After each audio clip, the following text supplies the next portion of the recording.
La hipóstasis de los arcontes. 1. Antropogonía. El arconte. Su jefe es ciego. Impulsado por su potencia, por su ignorancia y por su orgullo, dijo: Yo soy Dios, y ninguno hay fuera de mí. Al decir esto, pecó contra el todo. Y esta palabra llegó hasta la incorruptibilidad. Entonces, de la incorruptibilidad surgió una voz que dijo: Erra Samael, es decir, el Dios de los ciegos. Sus pensamientos se volvieron ciegos. Arrojó su potencia, es decir, la blasfemia que había dicho, y fue perseguido por Pistis Sofía hacia abajo, hacia el caos y el abismo, que es su madre. Y ella instaló a cada uno de los hijos de él de acuerdo con aquella potencia y de acuerdo con la figura del león superior. Pues hay que saber que las cosas manifiestas han surgido de las cosas escondidas. Formación del hombre terrenal. La incorruptibilidad miró hacia abajo, hacia las regiones de las aguas, y su semejanza se manifestó en las aguas. Entonces las potestades de la oscuridad la desearon, pero no fueron capaces de captar aquella semejanza que se les había manifestado en las aguas. Esto fue a causa de su debilidad, es de saber que los psíquicos no pueden captar a los espirituales, puesto que las potestades pertenecen al lugar inferior, mientras que la semejanza pertenece al lugar superior. Por esto he dicho que la incorruptibilidad miró hacia abajo, hacia las regiones de las aguas, a fin de unir el todo con la luz de acuerdo con la voluntad del Padre. Los arcontes se reunieron en asamblea y dijeron: Vamos, tomemos tierra y creemos un hombre de barro. Y modelaron su criatura haciéndola completamente de tierra. Ahora bien, el cuerpo que tienen los arcontes es de mujer, es un aborto de rostro de animal. Así pues, tomaron barro de la tierra y modelaron a su hombre de acuerdo con el cuerpo de ellos mismos y de acuerdo con la imagen de Dios que se les había aparecido en las aguas. Entonces dijeron: Vamos, apoderémonos de esta semejanza por medio de nuestra hechura, de manera que ésta vea su viva semejanza, y que la capturemos en nuestra hechura, sin comprender, a causa de su impotencia, el poder de Dios. Formación del hombre psíquico. Y sopló en su rostro. Entonces el hombre pasó a ser psíquico sobre la tierra por muchos días, y ellos no pudieron ponerlo en pie a causa de su impotencia. Como vendavales, perseveraron en el propósito de capturar aquella semejanza que se les había manifestado en las aguas, pero ignoraban la potencia de la semejanza. Sin embargo, todo esto sucedió de acuerdo con la voluntad del Padre del todo. Creación del hombre espiritual. Después de estos sucesos, el Espíritu vio al hombre psíquico sobre la tierra. El Espíritu partió de la tierra adamantina, descendió y habitó en él. Aquel hombre pasó a ser un alma viviente. Y le puso de nombre Adán, puesto que fue hallado arrastrándose sobre la tierra. Adán en el paraíso. Una voz surgió de la incorruptibilidad acerca de la ayuda de Adán. Entonces los arcontes juntaron a todos los animales de la tierra y a todos los pájaros del cielo y los llevaron a Adán para ver cómo Adán los iba a llamar, y para que él impusiera un nombre a cada uno de los pájaros y a todos los animales. Luego tomaron a Adán y lo colocaron en el paraíso para que lo laboreara y lo custodiara. Y los arcontes le dictaron un mandamiento diciendo: De todo árbol que está en el paraíso comerás, pero del árbol del conocimiento del bien y del mal no comas y no lo toques, pues el día que lo comiereis de él moriréis de muerte. Esto se lo dicen sin conocer lo que le han dicho. Tales cosas le dijeron de esta manera precisamente por la voluntad del Padre, a fin de que comiera, y también a fin de que Adán los viera siendo ya totalmente material. Los arcontes se reunieron en consulta y dijeron: Ea, infundamos un letargo sobre Adán. Y se durmió. Ahora bien, el letargo es la ignorancia, este es el significado de estas palabras, infundámoslo sobre él. Y se durmió. Entonces hendieron su costado, que era como una mujer viviente, y luego rellenaron su costado con carne. Y Adán pasó a ser enteramente psíquico. Y se le acercó la mujer espiritual, habló con él y le dijo: levántate, Adán. Y cuando la vio, él dijo: tú eres la que me ha dado vida, serás llamada madre de los vivientes. Queriendo significar: ella es mi madre, ella es la comadrona, y la madre, y la paridora. Entonces las potestades se acercaron a su Adán, pero cuando vieron a su viva semejanza conversando con él entraron en gran agitación y la desearon. Y se dijeron unos a otros: ea, arrojemos nuestra simiente sobre ella. Entonces la persiguieron y ella se mofó de ellos a causa de su demencia y de su ceguera, y se transformó en árbol ante ellos, dejando caer delante de ellos su sombra, que es una semejanza de sí misma. Los arcontes mancillaron abominablemente a esta sombra, y mancillaron el signo de su voz. Esto sucedió a fin de que se condenaran a sí mismos en su hechura y en la semejanza de ella. La espiritual penetró en la serpiente, el instructor. Entonces la serpiente instruyó a la mujer diciendo: ¿qué os ha dicho? ¿Acaso que de todo árbol que está en el paraíso comerás, pero del árbol del conocimiento del mal y del bien no comas? Respondió la mujer carnal. No dijo solamente no comer, sino también: no lo toques, pues el día en que comiereis de él moriréis de muerte. Y dijo la serpiente, el instructor: no moriréis de muerte, esto os lo ha dicho porque es envidioso. Más bien se abrirán vuestros ojos y seréis parecidos a dioses, conocedores del mal y del bien. Y la instructora se retiró de la serpiente y la abandonó como cosa ya puramente terrestre. Entonces la mujer carnal tomó del árbol y comió, y ofreció a su marido junto a ella. Y los psíquicos comieron.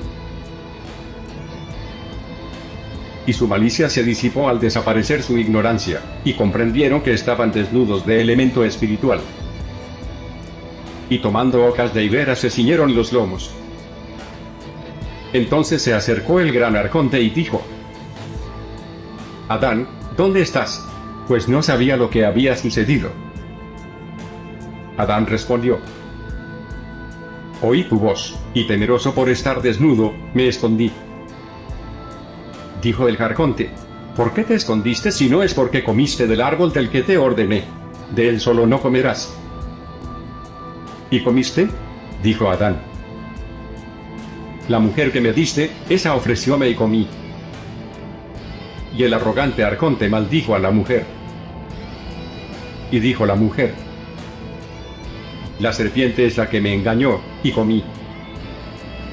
Y los arcontes se volvieron hacia la serpiente y maldijeron su sombra impotente, sin percatarse de que era hechura de ellos.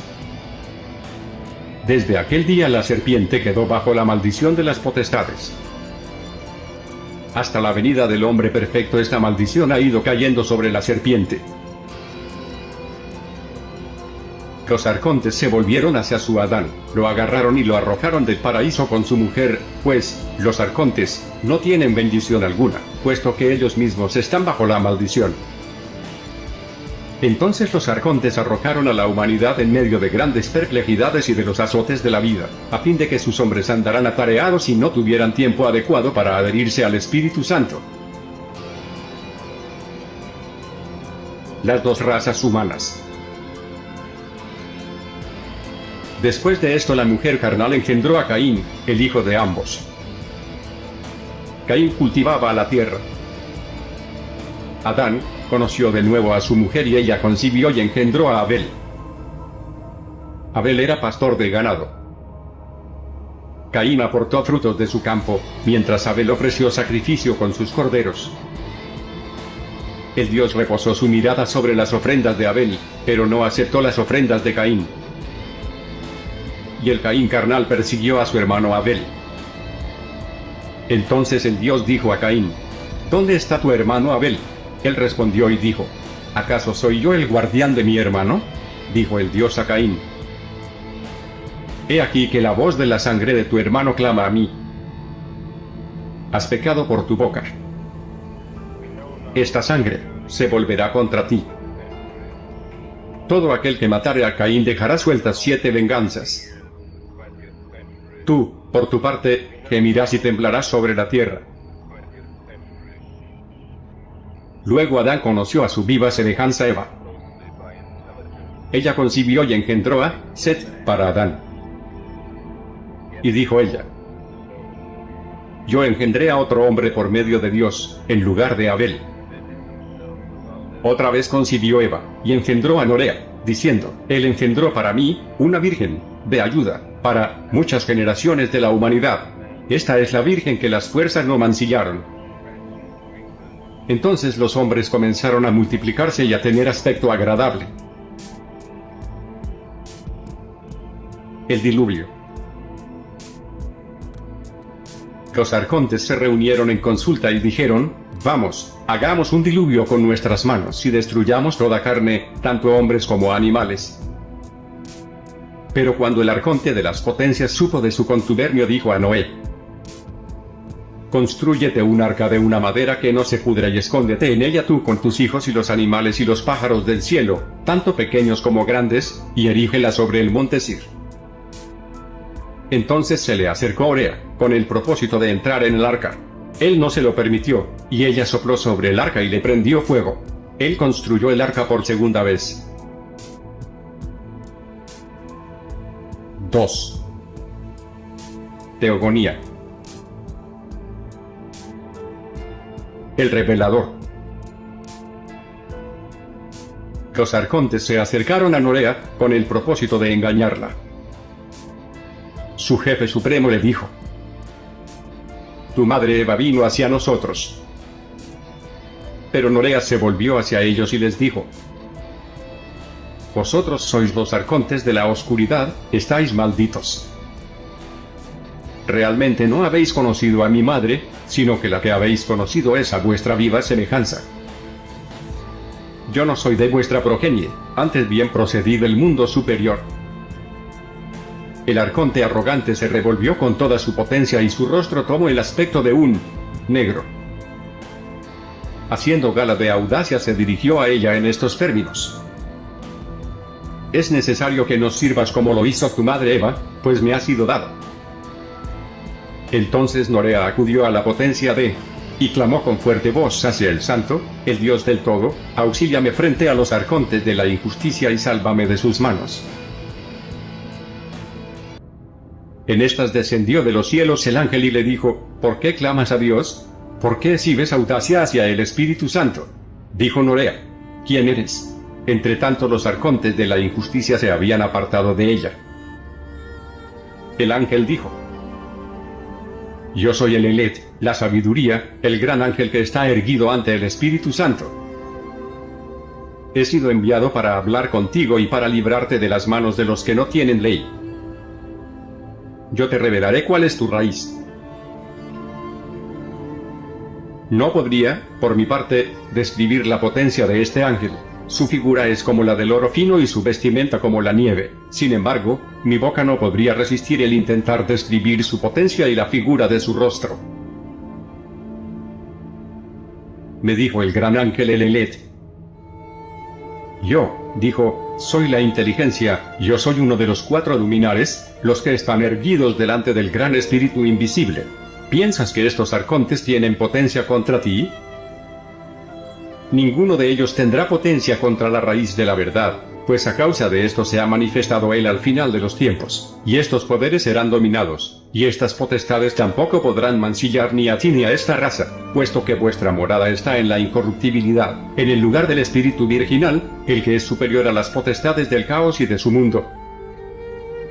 También yo dije: Señor, instrúyeme acerca de la fuerza de estas potestades, ¿por qué vinieron a existir? ¿De qué realidad procedieron y de qué materia? ¿Y quién fue que los creó y les dio su potencia? El origen de la materia. El gran ángel, la inteligencia, me respondió. En el seno de los eones infinitos en los que se halla la incorruptibilidad, la sabiduría, la denominada Piscis, quiso producir una obra ella sola, sin su cónyuge. Su obra resultó como una mera semejanza del cielo. Es de saber que hay un velo entre las realidades superiores y los eones de la parte inferior, y que una sombra vino a existir más abajo del velo, y esta sombra pasó a ser materia, y esta sombra fue arrojada a un lugar particular. Pues bien, la hechura de la sabiduría fue una obra realizada en la materia, una especie de aborto. Recibió figura a partir de la sombra. Era una bestia arrogante parecida a un león. Era andrógino, pues, como ya dije, provino de la materia. El gran arconte. Esta criatura abrió los ojos y vio una enorme extensión de materia infinita. Entonces se exaltó orgullosamente y dijo: Yo soy Dios y no hay otro fuera de mí. Al decir esto pecó contra el todo. Entonces una voz surgió de arriba, de la suma potestad, diciendo: Erra Samael, es decir, el Dios de los ciegos. Él dijo: Si existe otro ser ante mí, que se me revele. Al momento la sabiduría extendió su dedo e introdujo la luz en la materia y la persiguió hacia abajo hasta las regiones del caos, remontando luego hacia su luz. De nuevo la oscuridad, en la materia. Este arconte, por ser andrógino, produjo para sí un gran eón, una grandeza infinita. El arconte discurrió crear hijos para sí, y se creó 7 hijos, que eran andróginos como su padre. Y dijo a sus hijos: Yo soy el Dios del todo. Entonces Zoe, la hija de Piscis Sofía, clamó y le dijo: Erraste, Saclas, cuya interpretación es Yaldabaoth. Luego sopló en su rostro y su soplo se le convirtió en un ángel de fuego. Y este ángel ató a Yaldabaoth, y lo arrojó al Tártaro, al lugar que está bajo el abismo. El arconte Sabaoth. Sucedió que cuando Sabaoth, el hijo de Yaldabaoth, vio la potencia de este ángel, se arrepintió y condenó a su padre y a su madre la materia, asqueándose de ella. En cambio, entonó himnos a la sabiduría y a su hija Zoe. Entonces la sabiduría y Zoe lo exaltaron y lo instalaron sobre el 7º cielo, debajo del velo, entre el lugar superior y el lugar inferior. Y fue denominado Dios de las potencias, Sabaoth, porque está por encima de las potencias del caos debido a que fue la sabiduría quien lo instaló. Cuando estos acontecimientos tuvieron lugar, él se construyó un gran carro de querubines, dotado de 4 rostros, con una innumerable multitud de ángeles para hacer de servidores, y arpas y cítaras. La sabiduría tomó a su hija Zoe para sentarla a la derecha de Sabaoth, a fin de que lo instruyera acerca de las realidades de la Oldoada. Luego colocó al ángel de la ira a la izquierda de Sabaoth. Desde aquel día su diestra fue denominada vida, y la izquierda se configuró como la injusticia, figuración de la idea de la suma potestad del lugar superior. Estos seres existieron antes de ti, Norea. Origen de la muerte. Sucedió que cuando Yaldabaoth vio a Sabaoth en esta gran gloria y en esta elevación, tuvo envidia de él. Y la envidia fue una obra andrógina. Este fue el origen de la envidia. La envidia engendró la muerte, y la muerte engendró sus hijos e instaló a cada uno, de los ángeles, sobre su propio cielo. Todos los cielos del caos quedaron repletos de su multitud. Todo esto sucedió precisamente por voluntad del Padre del Todo a fin de que se completara el número del caos. He aquí, Norea, que te he enseñado la figura de los arcontes y de la materia en la que aquella figura fue generada, así como te he instruido acerca del Padre de los arcontes y de su mundo. El Salvador. Entonces yo, Norea, dije: Señor, ¿también yo misma formo parte de su materia? Respondió: Tú, Norea, y tus hijos, formas parte del Padre que existe desde el principio. Las almas de tus hijos proceden del lugar superior, de la luz incorruptible. Por eso las potestades no podrán aproximarse a ellas a causa del espíritu de verdad que se halla en ellas. Todos cuantos han conocido este camino existen como inmortales en medio de una humanidad mortal. Pero esta simiente no se manifestará todavía. Sin embargo, después de 3 generaciones se manifestará y extirpará de ellas la cadena del error de las potestades. Entonces yo dije: Señor, ¿cuánto tiempo todavía? Él me dijo: Cuando el hombre verdadero, en la forma de una criatura, manifieste al Espíritu de verdad que el Padre ha enviado. Entonces éste les instruirá por entero y les ungirá con el crisma de la vida eterna que le ha sido dado por la raza indómita. Entonces expulsarán de sí mismos el pensamiento ciego y pisotearán la muerte, la de las potestades, y avanzarán hacia una luz infinita. Allí es donde habita esta simiente. Entonces las potestades abandonarán sus tiempos y sus ángeles llorarán por su destrucción, y sus demonios se lamentarán por su muerte. Entonces todos los hijos de la luz conocerán con certeza la verdad junto con su propia raíz, y al Padre del todo junto con el Espíritu Santo. Todos clamarán con una sola voz: La verdad del Padre es justa, y el Hijo está sobre el todo. Y que por los siglos de los siglos todos clamen: Santo, Santo, Santo. Amén. Comentario a la hipostasis de los arcontes. Por John Lass. La realidad de los arcontes. Códice 2 de Nag Hammadi, también llamado la hipostasis de los arcontes, y la realidad de los gobernadores. Tratado cosmológico que presenta la versión gnóstica del Génesis. Asunto central: el mito de Sofía, la generación de los arcontes, la violación de Eva, la locura de Yaldabaoth, la conversión del sol y otros rasgos mitológicos. La realidad de los arcontes nos presenta un discurso más o menos directo sobre el mito gnóstico de la creación. Este es el primer texto sobre cosmología que se encuentra hasta ahora en el plan de lectura, hecho por el autor sobre los textos de Nag Hammadi. Hay solo 5 de tales textos en la recopilación entera, siendo la hipostasis de los arcontes el más breve y el más accesible de los 5. Por ello este es un buen lugar para excavar en el material cosmológico. Está directamente después del Evangelio de Felipe en el Códice 2, y es seguido por Sobre el origen del mundo, otro tratado cosmológico, un caso raro en los códices de Nag Hammadi donde textos comparables están puestos juntos.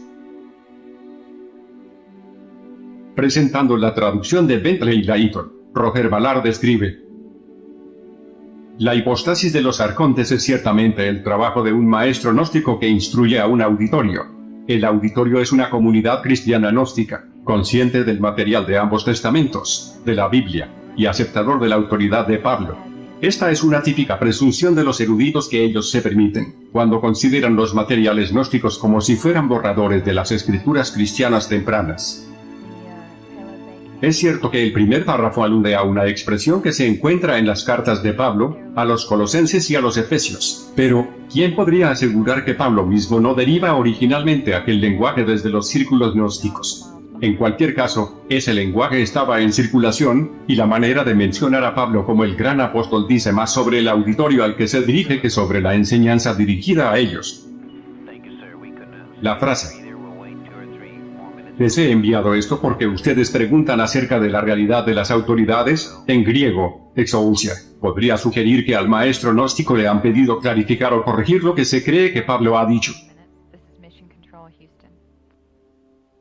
El gotismo cósmico. La hipostasis de los arcontes comienza no desde el principio, sino con la historia ya empezada. Luego salta inmediatamente a un acontecimiento decisivo en el mito gnóstico de la creación. El dios impostor, que es ciego, declara que él es el único Dios en el universo, pero él es refutado por una voz divina que le dice que él está equivocado. Aquí el texto ofrece un aparentemente inmotivado exabrupto. Sus pensamientos se volvieron ciegos. 87.5, o se hicieron irracionales. Que la gente pueda pensar en una manera ciega, irracional, ignorante de la naturaleza de sus pensamientos, e inconsciente del efecto que auto-obscurece el proceso del pensamiento, es una enseñanza frecuente en el budismo y en las ciencias de la mente, pero los gnósticos le añadieron un extraño giro, asociándolo con un arrogante acto de egotismo cósmico. Ellos enseñaban que los procesos en la psique humana están atrapados en la red de los acontecimientos que ocurren en el cosmos en general, paralelismo cosmonoético. En nuestras mentes estamos implicados en la locura y la arrogancia del gobernante principal. En la hipóstasis de los arcontes, las autoridades o gobernantes son inicialmente llamados exousia, el término que se encuentra en los escritos atribuidos a Pablo, pero luego en el texto aparece el nombre Archon Toi. El jefe de los exousia no es llamado por su nombre habitual, Yaldabaoth, como ocurre en otras partes en los códices de Nag Hammadi. En las enseñanzas de misterios sobre las esferas planetarias, los exousia están relacionados con Júpiter y la fuerza de la envidia, en griego, Phonos. La hipóstasis de los arcontes no explica, como lo hacen otros tratados cosmológicos, cómo el gobernante principal fue producido desde el abismo, en copto, Noun, aquí llamado su madre, en copto, Mai. La palabra Noun indica que la autoridad principal y su legión provienen del reino de la materia elemental, del caos, del abismo. Esto es lo que llamamos campos cuánticos, la presunta matriz inorgánica de la vida orgánica. Sofía, aquí llamada Pistis Sofía, la convicción o certeza de la sabiduría, estableció un mundo celestial para las autoridades en conformidad con su poder, formando aquel mundo a partir del modelo, tipos, de los mundos que están encima, ya que comenzando del mundo invisible fue inventado el mundo visible. Los mundos superiores están en el pleroma, la fuente de todos los modelos arquetípicos de manifestación, la unidad primordial de la que surgen el resto de elementos que existen o, dicho de otra forma, la plenitud. Los arcontes no pueden inventar nada.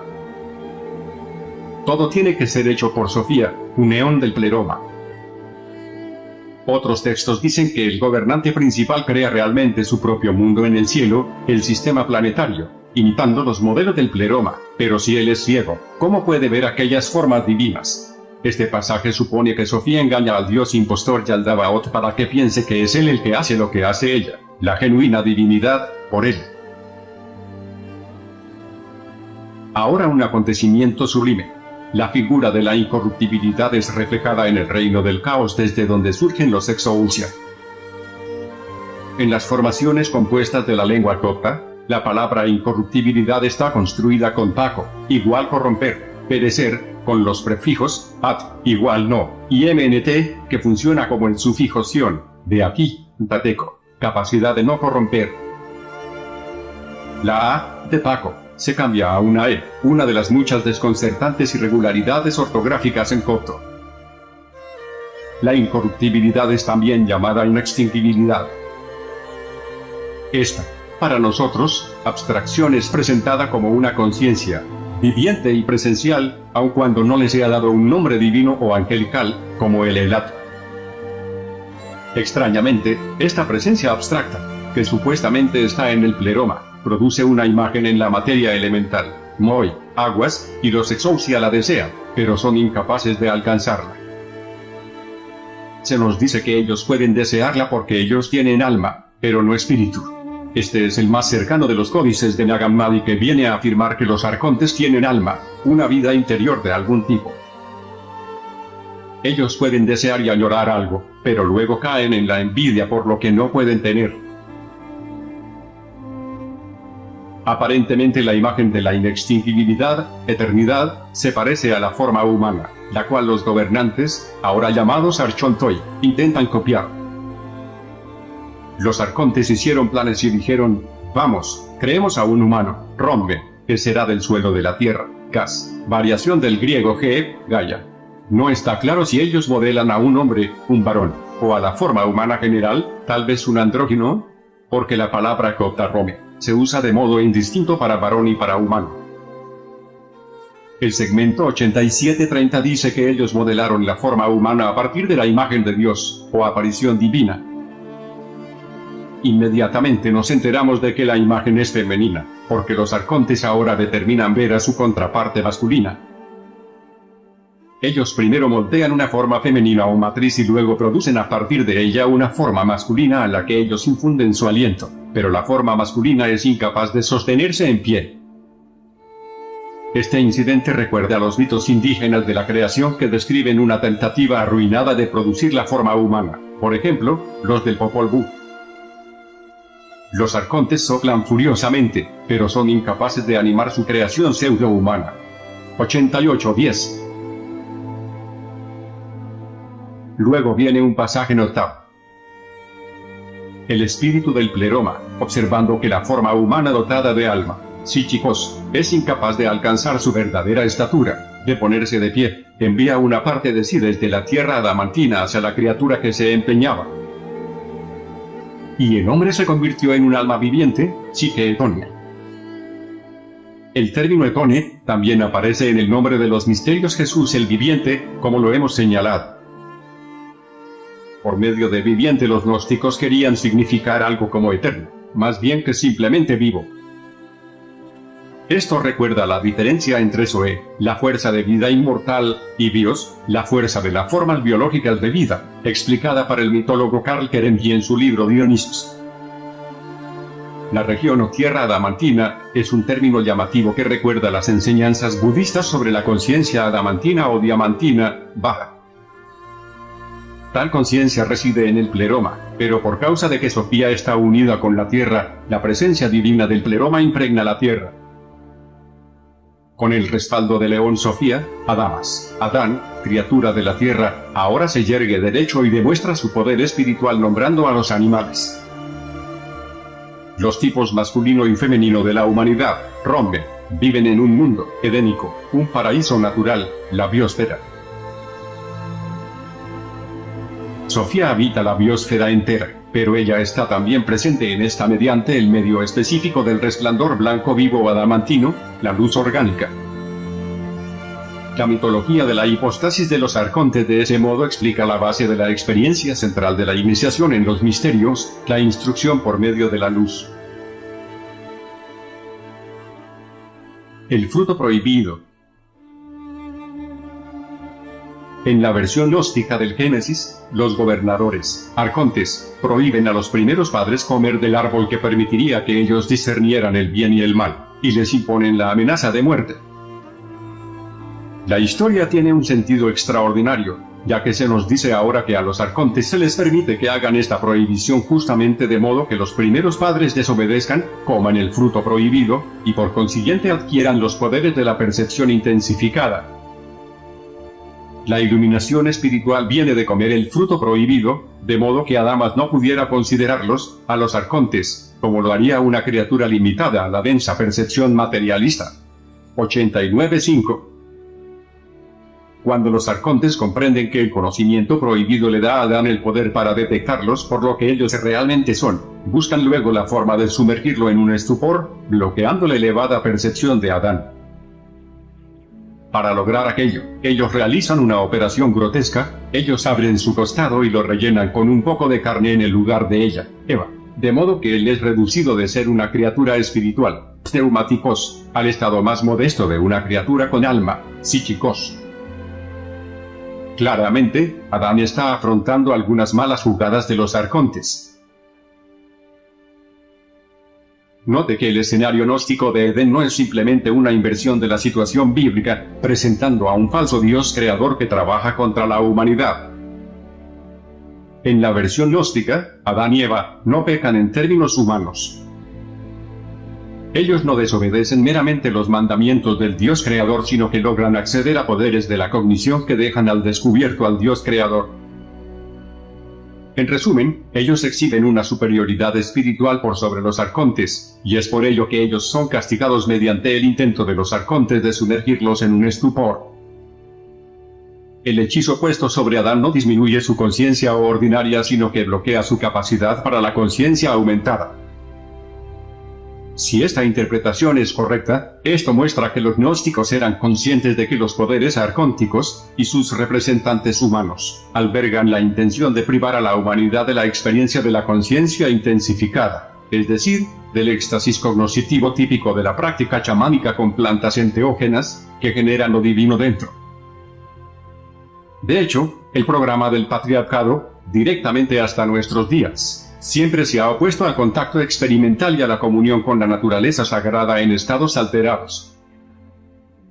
El fruto prohibido original puede bien haber sido una planta enteogénica, como el hongo sagrado Amanita muscaria.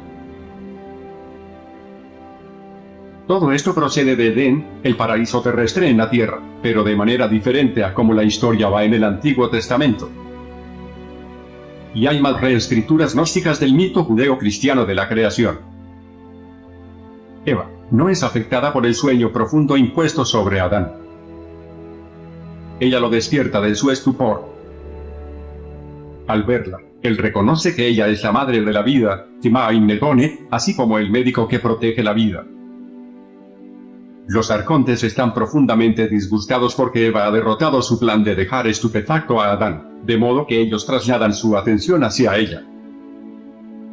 Aquí la realidad de los arcontes presenta una versión del mito del mestizaje con alienígenas de las tablillas cuneiformes sumerias. Y los arcontes se sintieron atraídos hacia Eva, la mujer primigenia. Ellos se dijeron el uno al otro: vamos, sembremos nuestra semilla en ella, y ellos la persiguieron. Y ella se rió de ellos por su estupidez y su ceguera, y estando al alcance de sus garras, ella se convirtió en un árbol, y dejó delante de ellos el reflejo de la sombra de ella. Contrariamente a la opinión ampliamente sostenida de que las historias cuneiformes demuestran que hubo una intervención alienígena en la genética humana en la prehistoria, este texto gnóstico, y no solo este, niega que los arcontes tuvieran éxito en su intención de violar a la mujer primigenia, Eva. Ellos, sin embargo, pretendieron realmente a una imagen de mujer, y ellos la profanaron suciamente. 89:25. El texto extrañamente especifica que ellos profanaron el sello de su voz. ¿Qué puede significar esto? En términos cosmológicos, es difícil decir lo que los arcontes están haciendo aquí, pero en términos psicológicos, que, recordemos, siempre corren paralelos con los acontecimientos cósmicos en la visión gnóstica de la realidad humana, esto sugiere que el sexo femenino ha llegado a ser profanado, difamado y denigrado. Esto es exactamente lo que ha sucedido con el ascenso de la religión patriarcal, la voz distintiva de la mujer, su autoridad para hablar por ella misma y por la diosa, ha sido difamada y profanada. Ambos temas, la profanación de la mujer y la prohibición de los ritos enteogénicos, son centrales para la agenda dominadora del patriarcado.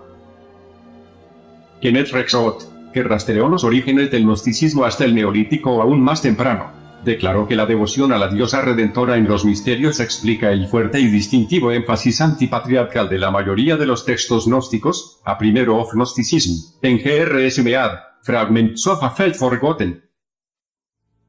Y el erudito gnóstico John Turner señala: los gnósticos comprendieron que la verdadera fuente de la coerción llevada a cabo por las estructuras patriarcales yace en el demiurgo, el falso dios creador, response to Sophia and Christine de Apocryphon of John, de Karen King, en Images of the Feminine in Gnosticism.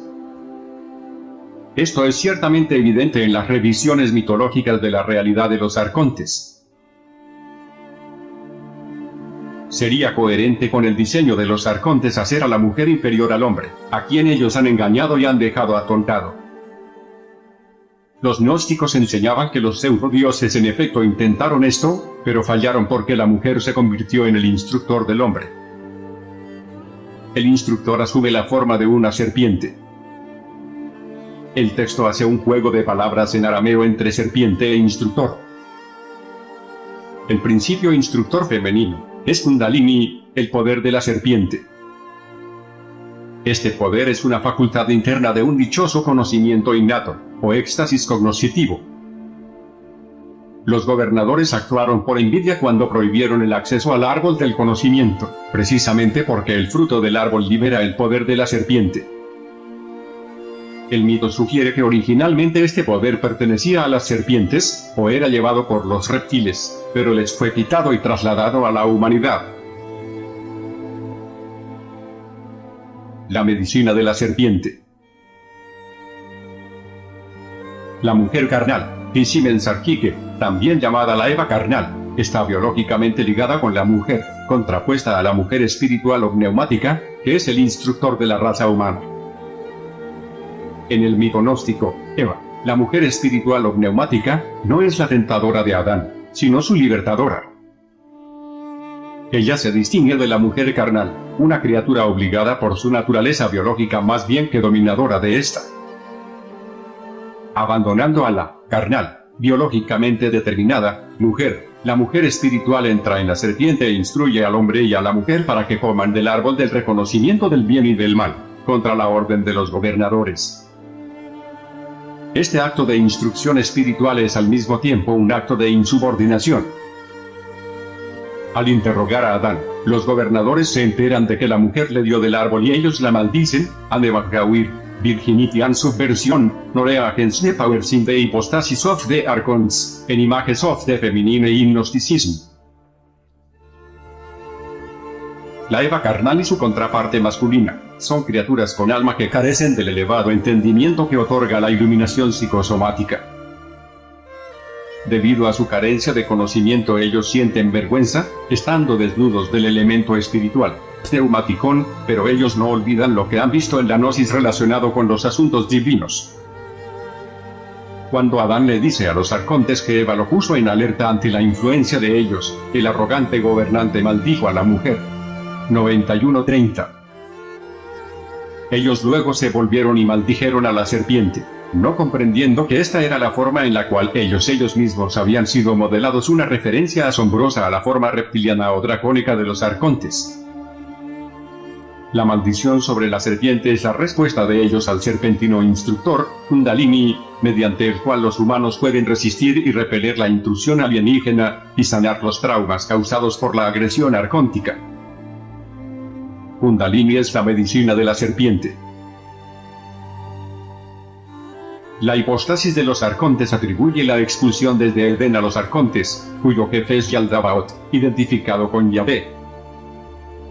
Esto es coherente con la narrativa del Antiguo Testamento, pero en el Antiguo Testamento Yahvé es considerado como el estricto Dios creador que castiga con toda justicia a la humanidad por su desobediencia, mientras que aquí el Dios creador es un alienígena demente que toma represalias contra los primeros padres por ejercitar sus poderes gnósticos de la percepción elevada.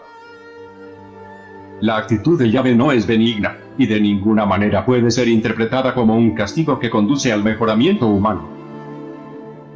Los gobernantes arrojaron al género humano en una gran confusión mental y en una vida de trabajo duro, de modo que los humanos pudieran estar ocupados con los asuntos mundanos, y no pudieran tener la oportunidad de estar dedicados al Espíritu Santo. 91:5-10. La narrativa continúa con un relato directo de la historia de Caín y Abel, y luego añade un elemento inconfundiblemente gnóstico. Set y Norea nacen de los primeros padres. Set es la cabeza del linaje de los reveladores de verdades.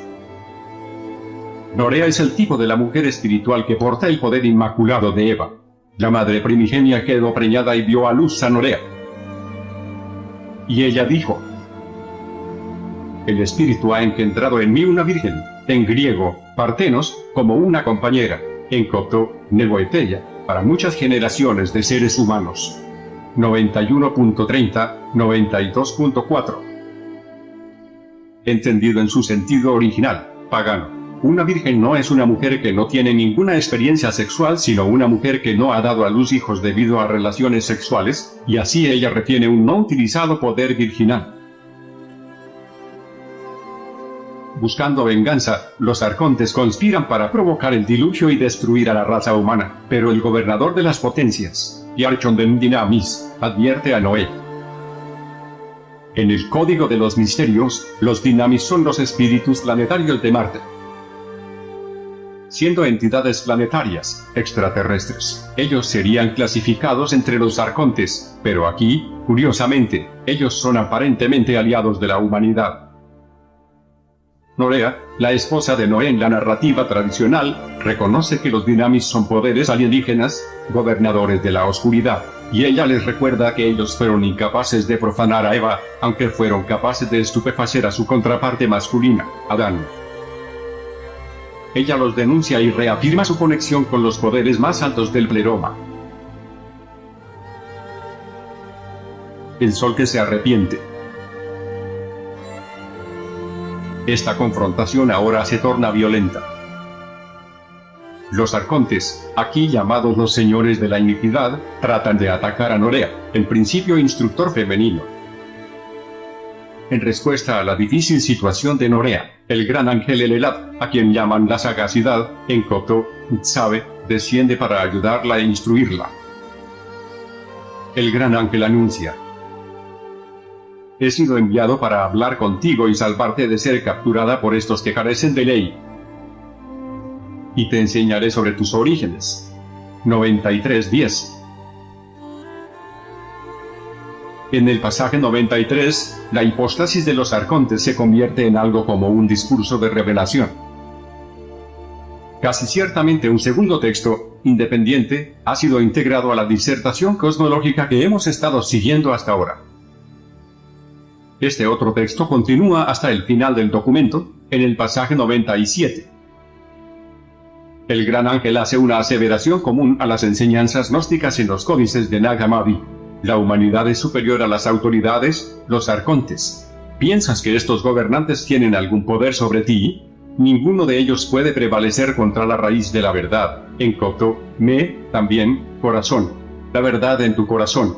Ya que en su relato, de la verdad, el revelador apareció en los tiempos finales, y estas autoridades serán restringidas. Ellos no pueden profanarte, y aquella generación, aliada con el revelador, por ti habita en incorrupción, fuerza inmortal y virginal, superior a los gobernantes y al caos de su mundo.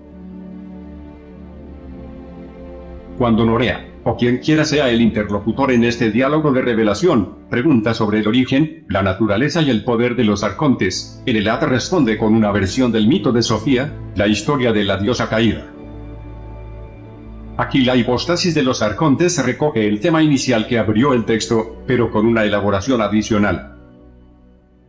En rápido lenguaje, amontonando imagen sobre imagen, el revelador describe cómo el león Sofía, proyectándose a sí misma sin un consorte desde el pleroma, produjo una anomalía en el reino del caos, algo como un feto abortado que luego produjo una criatura como una bestia arrogante parecida a un león. 94:15. Tomo la afirmación de que fue desde la materia desde donde esto derivó para suponer que esta especie era inorgánica. Abriendo sus ojos él vio una cantidad enorme de materia sin límite. Y él se volvió arrogante, diciendo: soy yo quien es Dios, y no hay ningún otro aparte de mí. Cuando él dijo esto, él pecó contra la totalidad, el pleroma. 94:20-25. Aquí está Yahvé, el Dios Padre del Antiguo Testamento, ordenando que no tendrás a ningún otro Dios delante de mí. El mandamiento es demencial, y proviene de una mente perturbada y delirante. Un exacto paralelo budista afirma que la raíz de toda la locura, tanto la humana como la de otro tipo, es el concepto de un ego fijo y perdurable. El mito continúa, contado con frases entrecortadas. La arrogante criatura declara ser el único Dios en el cosmos, pero es reprendida por una voz que lo llama Samael, el Dios de los ciegos. Esta es una referencia al patriarca ciego Samuel del Antiguo Testamento. Fue Samuel quien introdujo la institución de la monarquía divina entre los israelitas, aunque esta noción era ajena a sus creencias tradicionales. Los gnósticos eran agudos observadores políticos que vieron en la teocracia judía una estratagema de los arcontes. De aquí que los Archontai, quienes son entidades cósmicas o extraterrestres, han sido estrechamente asociados con las autoridades humanas que dominan el orden social usando la fraudulenta pretensión teocrática del mandato divino. El texto ahora concluye rápidamente con una serie de acontecimientos míticos espectaculares. El León Sofía carga al reino inorgánico de los arcontes con un poder animado, y su jefe entonces se pone a construir un cielo arcóntico, consistente en 7 reinos, la Hebdómada. Este es el sistema planetario exclusivo del Sol, la Luna y la Tierra. El gobernador principal es nuevamente encarado, esta vez por Zoe, otra hija, es decir, otro aspecto, de Sofía, que lo llama Atlas, en arameo, tonto, y Yaldabaoth. Zoe sopla una gran oleada de su fuerza, una divina fuerza de vida, en la cara del gobernante, que lo abate hasta el Tártaro, debajo del abismo. 95:10. Este acontecimiento es presenciado por el Sol, Sabaoth, quien sufre una conversión. Aunque el Sol sea producido a partir de materia inorgánica, su madre, y formado por las fuerzas arcónticas, su padre, este cuerpo celeste, actuando como una entidad cósmica consciente, ahora decide abandonar a los arcontes y unirse con Sofía. La conversión de Sabaoth es uno de los grandes acontecimientos en el mito de Sofía. En otra parte es sugerido que la simbiosis de la Tierra y el Sol reconocida en la hipótesis Gaia puede estar reflejada aquí en la antigua mitopoesis, confección mítica. La hipostasis de los arcontes dice que Sofía y Zoe liberaron a Sabaoth y lo pusieron a cargo del séptimo cielo, debajo del velo entre arriba y abajo. Él está establecido encima de las fuerzas del caos, es decir, del reino planetario de la mecánica celeste. A su derecha está Zoe, y a su izquierda, un ángel de ira. Este ordenamiento indica que la fuerza solar es simbiótica con la vida, pero también capaz de aniquilarla por medio de la ira, la fuerza excesiva, como se ha visto en las erupciones solares. En el Sol arrepentido que la sirve, Gaia, la Sofía terrestre, se reserva un poder letal. El Elat dice enigmáticamente que Yaldabaoth sintió envidia del Sol, Sabaoth, y la envidia se convirtió en un producto andrógino, y engendró la muerte, y la muerte engendró su propia descendencia. 96:5-10. Esta alusión requiere una interpretación que prolongaría excesivamente este comentario. Volveremos al elemento de la muerte en posteriores tratados cosmológicos. Finalmente, Norea pregunta si ella es de la misma materia que los arcontes. El Elat contesta claramente que el origen de ella está en la luz imperecedera del pleroma, y que los arcontes fueron generados fuera del pleroma, y no poseen el espíritu de la verdad. 96:20. Aquellos que conocen la diferencia existen inmortalmente en medio de la especie humana mortal. El gran ángel concluye con una profecía y una promesa, aseverando el triunfo de la humanidad sobre el error y el poder engañoso de los arcontes. El elemento sembrado, sperma, es el modelo resplandeciente de la humanidad que emanó del pleroma, y fue sembrada en la Tierra, es decir, mediante la panspermia. La verdadera identidad de la especie humana es cósmica, divina, preterrestre. Aquellos que se saben a sí mismos en la perspectiva de esta identidad son los hijos de la luz.